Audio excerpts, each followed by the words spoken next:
Olá a todos, welcome to another video about Julia. In today's video we're going to be talking about the maximum flow problem, which is optimization in a graph. And so I have brought my tablet today, which if I move around it will restart, so let's not do that. But I just wanted to draw very quickly. We're going to be dealing with graphs.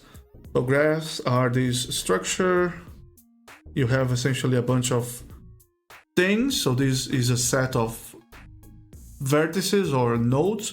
So these things, and they are connected. And you have the connection can be like an arrow or just a connection that goes both ways. So if it is an arrow, it's a directed graph. So in our case, it's going to be directed. So you have things that can traverse these nodes. So it's very abstract because we are trying to generalize a bunch of stuff using graphs. So for instance, you could think about each one of these nodes is a website, and the edge is how much traffic goes from one website to the other. So if you're in a website, you click on a specific link, you go to another website, so that means there's some traffic going there. It could actually be traffic, like each dot is a city or a milestone in a map, and the edge are indicating how much traffic goes through that road. The basic idea here for the maximum flow problem is that you have a source. We have something like here, this edge, which I'm gonna say is edge number 1. There is something going out of that, and at some other point that I'm gonna say is here, you have something going into that, and this is going to be the last node. And the objective is, given capacities, given limits to how much flow can go through the edge. So each one of these edges, so if this is number 2, you have an edge 1, 2. For each one of them, you have a capacity. So you have a capacity 1, 2, which is a real value, positive, and the flow in that edge is positive and limited by the capacity, right? So this is the kind of constraint that we have right now. Okay, so that's the basic idea. You want to maximize everything. So for this to become a model, essentially what you have to do is add balance constraints. So you're just adding balance constraints to say, hey, everything that goes in a vertex has to come out. Everything that goes in must be equal to everything that goes out. That's the basic idea. So how do we say everything that comes in? So for each vertex, what comes in is all of the flows that end in this V. So they started somewhere else, and everything that leaves that vertex is F of V and another index that we don't know, J. So that's the basic idea. That's all there is to it. Except that, well, we do want to make sure that we are not indexing over things that do not exist. So this is all I or all IV in the set of edges. So I'm going to use a big E here. I'm going to say that my graph has a set of vertices and a set of edges. So this V is something like 1, 2, 3, and this edge is something like 1, 2, 3, 7, etc. And the same for J. So the VJ tuple must exist in our set of edges. So that's the important thing here. That's pretty much it. The one extra thing here is for the source and for the sink.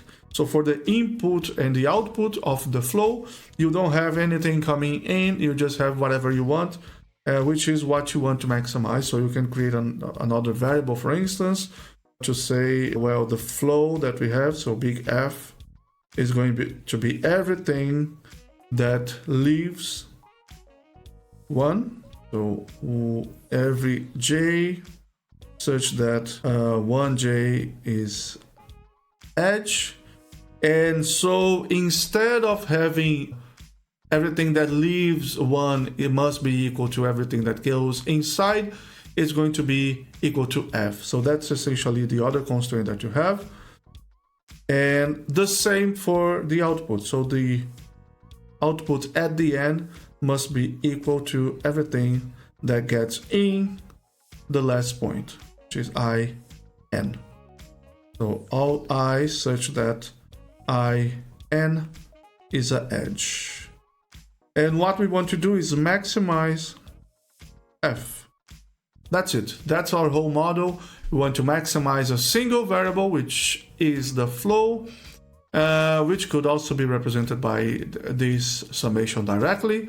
And the basic idea is for each vertex that is not vertex 1 or n, you're going to have this balancing equation. For the first vertex, the balancing equation is saying that this variable f is exactly the same as the summation. And at the last vertex, you say that everything that goes inside the flow must be also equal to f. And that's it. So you don't want to receive more than it's allowed, right? And the rest is just the balance constraint. Everything that comes in must go out. So let's go to code now. First, we're going to talk about graphs a little bit. And we're going to plot these things. So we're going to be using GraphPlot and colors. We're going to use random sometimes to create some examples. And we're going to use JuMP as our modeling language and highs to solve the optimization problem. Let me zoom a bit here for you. So the basic idea of graphs is you're going to create a graph. You have a constructor. In our case, we're going to use a digraph. And this is a graph. And with this graph, you can add edges to it. So you can say add edge 1 to 2, add edge to 5.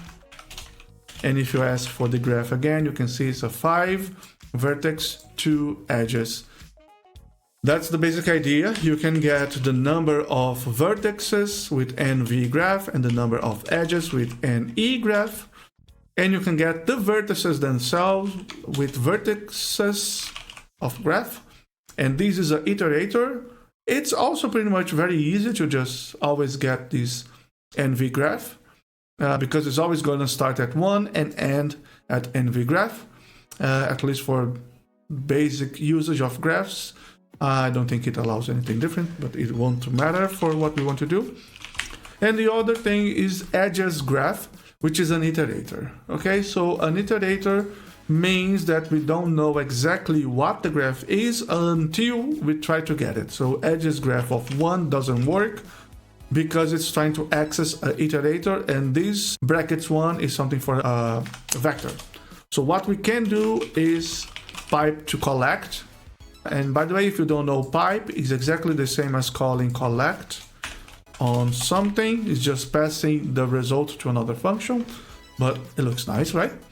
And here you can see exactly which graphs are we dealing with.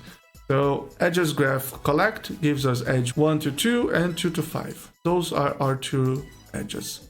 So to plot, we're going to be using gplot from GraphPlot. And essentially you just have to say gplot graph, and you have the graph. Here it is. So these are the graphs. It's not a lot of information in this graph because it's like giving you just the basics so you can do your stuff. And the stuff that we can do is give node labels. So let's do something like this. So we can give node labels. So the labels that I'm gonna give are going to be v and the number. So I can say node labels equals labels, and it's actually node label. So now we know exactly which vertices are being connected, v1 to v2 and v2 to v5, which is exactly what we had here in edges. You can change the colors if you want. So node colors, or node color, is actually node fill C for some reason. And the colors have to be using RGB, which is something from the package colors. So you can do something like this. The first one is red. All the other ones are black. So I have NV graph -2. And the last one is going to be, well, actually I use the first one as green in my image. So green, and the last one is going to be red. And it's usually a good idea to format this thing so you know exactly what's going on. Here I have RGB, I have nvgraph -2, and this is a fill function. It should work. Yeah, because I forgot to say colors here at the end. So these are our vertices, the source and the sink. We can change this to something a bit better, like whatever this is, a bluish color. This is our graph so far. We can also change the color of the edges between these graphs, but before we do that, I'm actually gonna create a graph with a bit more structure. So I'm gonna copy paste a function that I have from somewhere else. You can pause to check this function out, but it's essentially creating a larger graph for me. So here I'm going to say graph is generate flow graph. I say the number of vertices, which I'm going to use 10, and the number of layers, and I can remove all of these other things. I don't want to do that. So these I can leave. And just because we want to be sure that we always get the same result, I'm gonna set the random seed. So random seed 0, these things giving me, so these are the layers that I have inside, just as a debug, but it's giving me this plot here, which is kind of messy. But if you look at here, vertex 1 is pointing to 5 vertices, so V2, V7, V5, V4, and V9. And these 5 vertices are pointing to these other 3, V3, V6, and V8, and these 3 are pointing to V10. So it's essentially a layered graph. So V1, a bunch of other nodes, a bunch of other nodes, eventually V10, which is the last one, right? So it starts at the green one, ends at the red one. So now we can do some better plotting. I also want to change the edge colors. So we're going to do this later. And for the edge colors, one good idea is, for instance, to use the edges function. Currently, we don't have anything going on with the graph, so we're just putting random values here so we can properly change these colors later. And to change the color of the edge, you use edge fill C, I think. Edge colors. And no, that's not it. Is edge stroke C, stroke color. And this is going to change the colors of the graphs. And eventually we're going to come back here with an actual flow so we can plot this in a nice way. So that's the basic of what we're going to need from graph and GraphPlot, except for one extra function that's going to be useful, which is the in neighbors of a graph, of a vertex, and the out neighbors. So the in neighbors are saying everything that's coming in vertex 3, so 2, 4, 5, 7, and 9. And V3 only has one edge leaving it, which is going to 10. So these in neighbors and out neighbors are an easy way for us to get the edges coming in and out of the vertex. We're going to use it and it's going to be fun. So now for the actual model. So I'm going to start with a begin end, and I'm going to create a model, and this model is going to have a height optimizer, and we're going to have variables. So actually we only have one variable, which is the flow. So we're going to call it flow, and here we can say for E in edges of the graph. There are some choices to be made here. We're going to just use this for now. We're going to say that the flow must be positive. And actually, since we also have the flow being limited, we're going to do it like this. For now, let's just say the flow is between 0 and 5. So first thing inside our model, we have a bunch of flows. So this is an interesting thing about modeling with JuMP. You can use a lot of stuff as index to your variable, so this just works. Of course, you have to think that this is actually creating a dense axis array. It's not a traditional array, so you might be concerned about what's happening behind the hood. For now, this is fine. The other thing that we're going to do, which is super interesting to do with JuMP, is create an expression. And this is the expression for the incoming flow into a vertex V for each one of the vertices in vertices of the graph. So here I use in with a backslash in tab, and up here I used in with in. So let's try to be a bit more consistent, right? So this is the idea, this is the model, but now let's define what are the vertices coming in. And the default way for writing this would be, we want all of the flows E, right? For E in something. So we could do it like this for E in graphs, but only if the end, so E dot DST, which is destination, is equal to V. So everything that's coming, that's reaching the node V is E.dst equals V. So this is one way to write this down.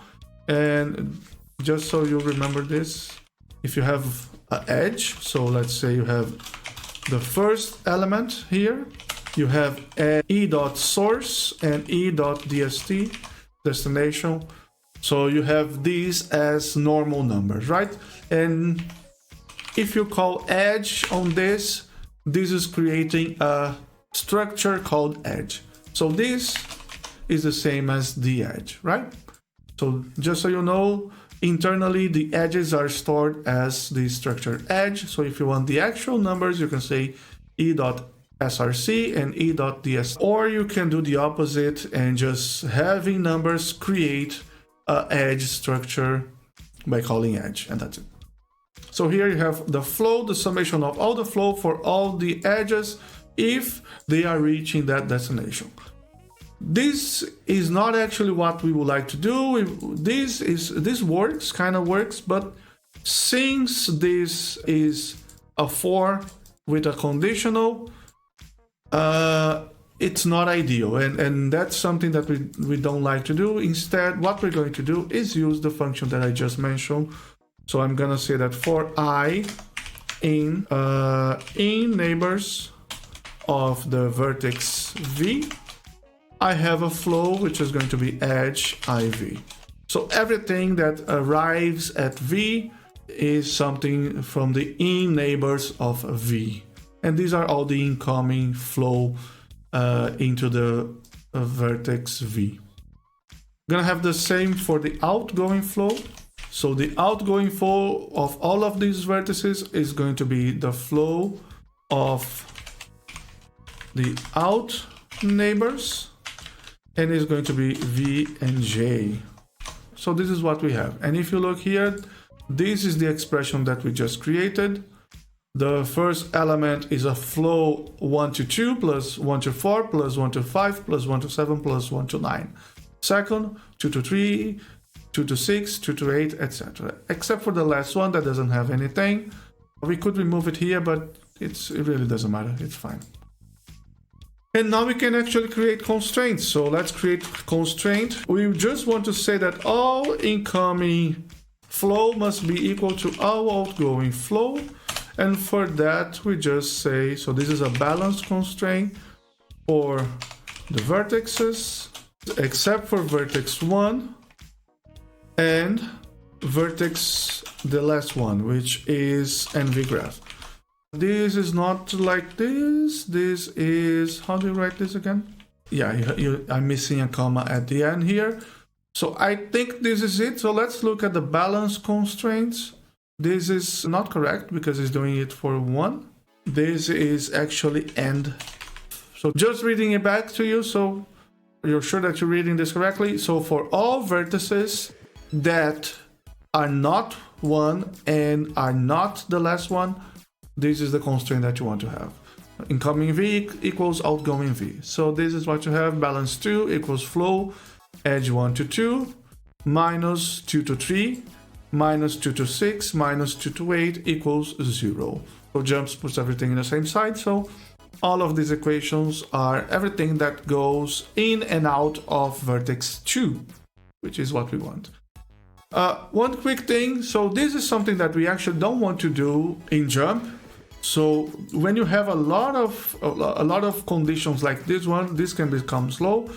So what JuMP will do here is going to loop over all values of these vertices and then check for this every time, right? So in some cases, what you want to do is create the filtered vertices set, for instance, by iterators.filter, or you can actually collect these things because it will be easier to collect. In this case, which is pretty easy, you can just say this, which is 2 to nv graphs minus 1. So you just say filtered vertices set. And we still have the same equations as before, right? This is better. This is better in a few ways. So let's just quickly go back here.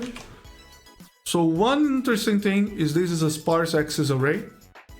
So JuMP does not know easily that this is actually all contiguous because you have conditionals.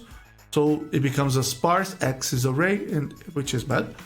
So when you use a filter vertices set, it's all contiguous memory, which is nice. Contiguous memory equals E. Okay. So this is our first constraint. Everything that comes in must go out. Then we have another constraint, which is for the flux itself. And for that, we can create a variable. And we can say, hey, this is the total flux. It has to be positive. And we want to say that the incoming, let's start with the outgoing. The outgoing at vertex 1 must be equal to F. And we want to say that the incoming on vertex last must be equals to F as well. And these are all our constraints. And we can actually just ask for the model. We're not going to inspect everything. I could actually print the model. It will be down here. You could inspect things, but we're not going to go to that. But you can check that it's doing what you expect it to do. Limitation of upper bound as well. So this is working as expected, and you can just optimize the module. Actually, it's useful if you have an actual objective, which is to maximize F. And this is it, running highs. It was pretty fast. So optimality in 0 seconds, essentially. And now that we have that, we can go back to plotting. So we can come back up here and we can get the actual flow value using value.flow. So this is now JuMP thing. And by the way, these plots change every time because the position is random. So we can also just say random seed 0 and they won't be changing every time now. So the flow value is this thing here. So with the flow value, we can actually define the strength of the flow. So we could, for instance, say, let's have it more red if there are more things going on. So we can use flow value of E. This is between 0 and 5, so we divide by 5. And let's keep it light, like a little bit of blue, maybe 1.0 here, a bit of green. And this is what's happening now. This is our solution. It just works. It's easy like that. So V1 is sending a bunch, we don't know how much, of things, flow, from V1 to V7, from V1 to V9, V1 to V2, then from V2 to V6, V9 to V3, and V7 to V8, and for each of these to V10. And that's it. It's pretty much like a pretty easy solution because in this case, we are dealing with all capacities being the same, so it's just limited by the number of edges, which is not so fun. So let's just make it a bit more interesting. And what we're going to do is at some place here, maybe at the top, let's also create the capacity. So the capacity will be a dictionary. For each edge is going to be a random value between 1 and 10 for E in edges of the graph. Now we also have the capacity per edge, and to add the capacity in our model is also very easy. You can just say is limited by the capacity of E. So E is here. Now I save. This plot is not correct anymore because I want to divide by the capacity.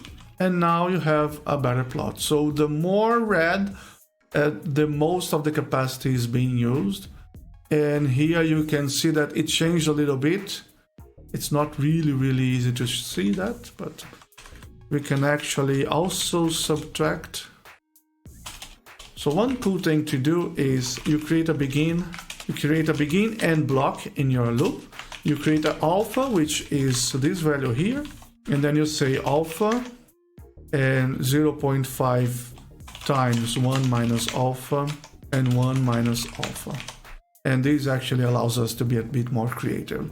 So these three V1 to V9, V1 to V5, and V1 to V2 are pretty intense, so they are close to the maximum or at the maximum. V1 to V7 has a little bit of flow going on, then V7 to V8, and all of these things combined sends the most to V10. One interesting thing, you can see that there is still space to send things from V1 to V4, V1 to V7, but it's all limited by V6, V8, and V3 here. It's not allowing more flow to go through. I could change this example here, changing the seed. You have a different example. In this case, it's also the same idea. It's limited by these three being super red, but V1 is also super red, so it's nice, it's working. And you can change even more complicated things like this. Bunch of flow going in, a bunch of flow going out. Interesting example. And to get the total flow, you can ask for the objective value of the model. So there is 32 units of something, or you can get for the value of f, which is the variable that we created for this.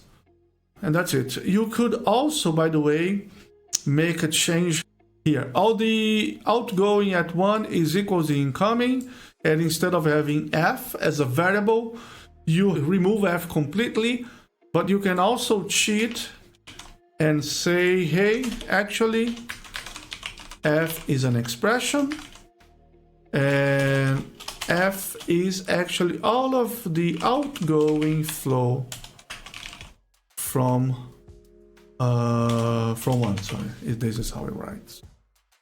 And then you don't need this constraint at all. And then it doesn't work anymore, apparently, because f was not defined here. So after that. And now it still works, and it should be the same solution as before. You can see it's the same solution. Down here, you can still call value of f, even though it is an expression, and the objective value is the same thing. It also works pretty nicely. Okay, so that's it. That's the basic idea of the maximum flow problem. If you want more details, please leave a comment below. If you want to see other cool things that we can do with graphs and JuMP modeling, let me know in the comments. And don't forget to like and subscribe. I'll see you next time. Bye bye.